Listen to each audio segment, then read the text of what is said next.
up, peeps? Get it, peeps? It's back to school season. Welcome to this month's edition of Domestic and Sexual Violence Services Databyte. We are so pleased to have you joining us and wish you well and your littles that you sent off to the bus stop with new backpacks in tow. I'm Gretchen Soto, Program Manager for Clinical Services. And I'm Kendra Lee, DSVS's Public Information Officer. Over the last 2 months, several new staff and interns joined our team. We continue to grow.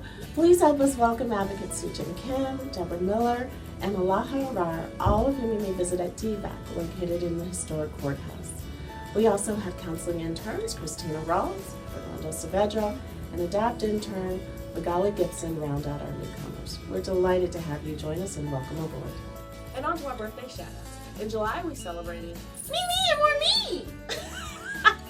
Well, yeah, we did. Happy birthday, dear Gretchen. Happy birthday to you. I love it.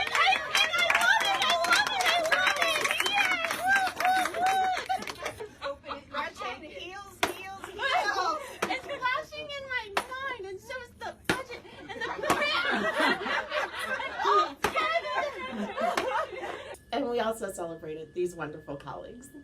Happy birthday to you. Happy birthday to you. Happy birthday to you. And a very happy birthday to all of them. Gretch, you can't say that to yourself. I can too. You're such a brat. Sorry. On to other announcements. We're over the moon to have Michael Beckett's at the helm of DFS, ushering us into 2020 with new vision and energy. Also, we're proud to announce that Housing Support Services, specifically Domestic Violence Bridging Affordability Program, was spotlighted in the premiere edition of the HHS Program Accomplishment of the Month. DVBA, run by our own Vanessa Cullors, has the primary goal of supporting families fleeing from domestic violence. Participants received 2 years of assistance from DVBA's multiple partner agencies, helping them to stay safe and to build a self-sufficiency plan. Go, Vanessa! Indeed. For details, visit.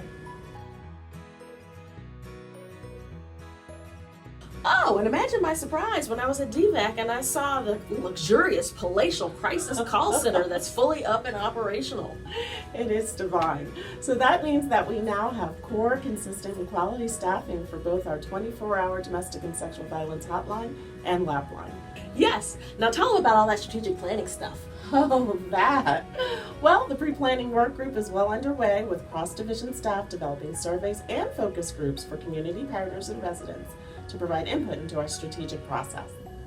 And last but not least, congrats are in order for Colleen, who graduated Leadership Academy and is now ready to overthrow DSVS. To start her takeover, Colleen is here with us today to share her experience. Don't worry, Tony. Your job remains safe for now. Please join me in welcoming Colleen. Hey! Hi. You're our first guest, so we're very excited. Ooh, this is a very big deal. So tell us, what made you want to participate in Leadership Academy? So I was excited about the opportunity to get to know folks from across the department and also to gain some skills that I could bring back to my team as we develop and grow in the countywide coordination team. That's so exciting, particularly now as we're part of the division of DFS. So what did your group work on? So our charge as a cohort was to come up with a project around improving and deepening the culture of customer service in Fairfax County. And then our group worked on a proposal that had 3 components. So one was the development of an app that would allow folks who are applying for benefits in any of the DFS divisions or accessing services to do it all through an app and upload documents and get real-time updates about where their cases lie, but then also doing some assessment that would connect them to services that they might not know were available, but they would benefit from. The creation of a customer service quality assurance unit that oversaw all of DFS that could respond to customer concerns. And then finally, the development of subject matter experts within each division that would have knowledge about issues that impact other divisions. So for example, somebody in DSVS would become a subject matter expert in self-sufficiency. And so if we had a case where somebody needed to access self-sufficiency, we would have an expert within our division that could connect folks and answer those questions to remove barriers for folks trying to access services and streamline their process of getting connected. That was a rigorous charge. Yeah, it all sounds great though. How much time was involved in, how did you balance that with your workload for DSVS? Yeah, so it was several Fridays, it was every other Friday for a number of weeks, and then we added in, once we were in our small groups, we had set up kind of meetings based on folks' schedules. So all told, we were looking at a time span of about 3 to 4 months. And it was really just a lot of, kind of planning, making sure that, scheduling meetings and deadlines around those pieces, trying to be really proactive and really communicative with the folks on my team around support where I needed it. And I mean, it also kind of helped that classes were downstairs, so it was easy to run up during lunch and take care of things. Yeah. Just really excited that you were able to represent our division and our program in that way. Thank you so much. And so what would you want colleagues who perhaps are on the fence about participating in Leadership Academy to know?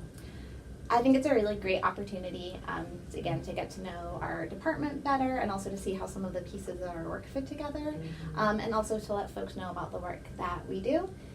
I was always having conversations with folks about, I had a client that I realized later, or I made this referral and heard from a client that you guys were really helpful. And then also, it's really exciting to learn something and be able to take it back and apply it immediately, or start to see how pieces fit together when you learn a concept and you're kind of trying to figure out exactly what this looks like in the real world, and then you sit in a meeting and you're like, oh my gosh, that's what the facilitator is doing, or that's how we're coming together as a group. So, reach out, ask questions to somebody who's been through Leadership Academy, and apply. I think it's a really worthwhile use of your time. Thank you so much. Sounds amazing. Sign me up! Really? Maybe I got ahead of myself. Thank you for joining us today, Colleen. Thank you. Hopefully those of you who have been curious about getting the inside scoop on what Leadership Academy is about now are a bit better informed. Yep. And we wrap up today's updates with a tender moment about Owen, Vanessa's son, who participates in his school's PALS program, which pairs 6th grade students with a special needs student to develop new skills and shared learning opportunities. This year's project was building and running a lemonade stand. That's precious. Owen put his entrepreneurial skills to the test and was fundraising up a storm, peddling lots of lemonade to parched customers. And now to our interactive closing section, the MI Mini Bite. So Gretch, what are you serving up today? I'll tell you, I'm serving up some shade. What's up with our colleagues not playing the MI game? We have prizes accruing. I'll take them. I bet you would. We'll give them one last shot, shall we? Yeah, we should. So today is all about acceptance, and in motivational interviewing, acceptance is integral to the approach. So, with the spirit of MI, what are the 4 A's of acceptance? Please email your responses to Katia Beckford at katia.beckford@fairfaxcounty.gov, and she'll randomly select one lucky respondent from the first 5 correct submissions. Last month's winner was not identified. Yeah. So congratulations to no one. See you next time. Same bad time. Same bad channel. Peace.